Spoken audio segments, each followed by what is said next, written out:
Hi friends, எல்லோரும் எப்படி இருக்கீங்க? நாங்கள் ரொம்ப நல்லா இருக்கோம். நீங்களாம் எப்படி இருக்கீங்க? நல்லா இருப்பீங்கன்னு நினைக்கிறேன். சரி வாங்க, இன்றைக்கி ஒரு ஸ்வீட் ரெசிபி தான், கேரட் அல்வா எப்படி பண்ணலான்னு பார்த்துடலாமா? அதுக்கு நான் இந்த கேரட் எடுத்திருக்கேன். இந்த கேரட் கலரும் நல்லாயிருக்கும், ஸ்வீட்டாகவும் இருக்கும். இந்த கேரட்டு எடுத்துக்கோங்க. இந்த கேரட் கிடச்சா இந்த கேரட் எடுத்துக்கோங்க.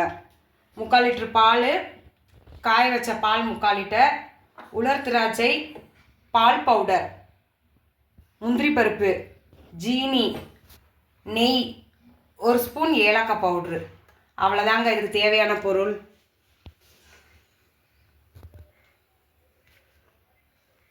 அதுக்கு நம்ம கேரட்டை தோலெல்லாம் நீக்கி நல்லா கழுவி எடுத்துக்கலாம்.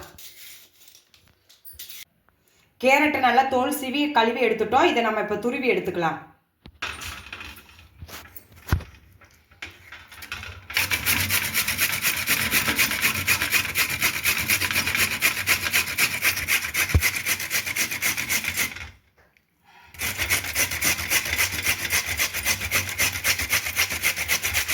கேரட்டு பூரா நல்லா துருவி இது எடுத்தாச்சு. அதுக்கு ஒரு கடாயில் 1 ஸ்பூன் நெய் விட்டு நல்லா இந்த துருவின கேரட்டை நல்லா வறுத்து எடுத்துக்கலாம். கேரட்டை இதில் சேர்த்துட்டு கேரட்டை நல்லா நெய்யிலே வறுத்து எடுத்துக்கலாம்.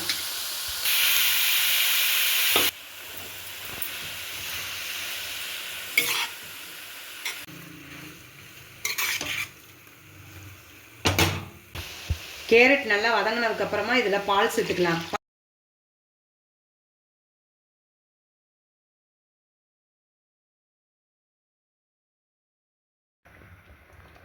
இதை நம்ம குக்கர்லேயும் பண்ணலாங்க. ஆனால் குக்கரில் பண்ணால் அந்த அளவு டேஸ்ட் இருக்காது.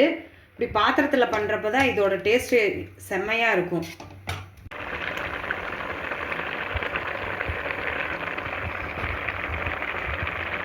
தேவைக்கேற்ப ஜீனி சேர்த்துக்கலாங்க. ஜீனி சேர்த்தாச்சுங்க. இதை நல்லா கிளறி விட்டுக்கலாம். இனிப்பு சுவையை தூக்கி கொடுக்கறதுக்கு நான் ஒரு 1/4 ஸ்பூன் உப்பு சேர்த்துக்கிறேன். இதில் மெயினே இந்த பால் பவுடர் தாங்க. இந்த பால் பவுடர் நம்ம சேர்த்து செய்யலாம், சேர்க்காமே செய்யலாம்.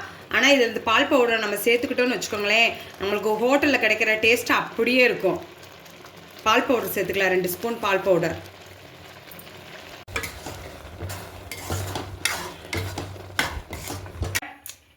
இப்போ முந்திரி பருப்புலாம் ரோஸ்ட் பண்ணுறதுக்கு 1 ஸ்பூன் நெய் ஊற்றிருக்கேன். இதில் முந்திரி பருப்பு,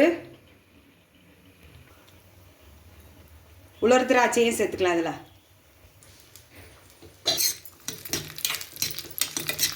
இந்த அல்வாவுக்கு நம்ம ரொம்ப நெய் சேர்க்கணும்னு அவசியம் இல்லைங்க. 2 ஸ்பூன் நெய் இருந்தால் போதும்.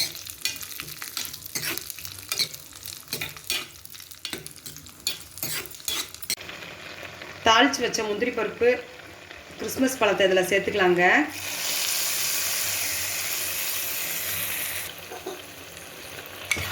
லாஸ்ட்டாக இதில் 1 ஸ்பூன் ஏலக்காய் பவுடர் சேர்த்துக்கலாங்க.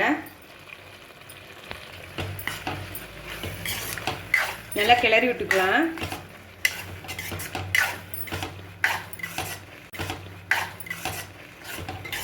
அவ்வளோதாங்க, கேரட் அல்வா தயார். இதை அடுப்பை ஆஃப் பண்ணிவிட்டு கொஞ்சம் நேரம் இது இஞ்சினதுக்கு அப்புறமா எடுத்து சாப்பிட்டா கேரட் அல்வா நல்லா டேஸ்ட்டாக இருக்குங்க. அவ்வளோதாங்க, எந்த ஒரு கலருமே சேர்க்காம கேரட் அல்வா தயார்.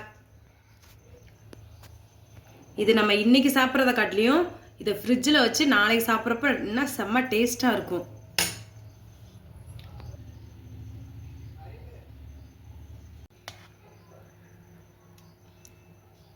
பாருங்க, அல்வா எவ்வளோ க்ரீமியாக இருக்குன்னு பாருங்க.